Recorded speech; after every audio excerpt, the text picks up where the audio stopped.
কি নাম আপনার? সিরাজুল মোল্লা। কি নিয়ে ঝামেলা হলো? ঝামেলা বলতে গেলে ও একটা জমি জায়গার ব্যাপার। কি সেটা কি? পুকুর, আমাদের পুকুর ওরা হচ্ছে গিয়ে জোর করে দখল করতে চায়। তারপর কি হলো? বাড়িতে চড়োয়া হয়ে এসে মেরে গেছে। ওদের দাবি যে ওদের পুকুর আপনারা মাছ ফেলছিলেন, ওরা বাধা দিয়েছে, মারধর করেছে। কি বলবেন? আমাদের পুকুর ওরা হচ্ছে জোর করে দখল করতে চায়। আর সকালে কি হলো? সকালে আমরা বাড়ি ছিলাম না,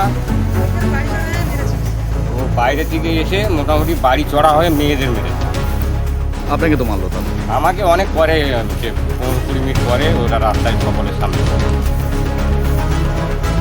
যারা মারলো কে হয় আপনার? ওরা পাড়া পড়ে। কি নাম আপনার? সিরাজুল মোল্লা।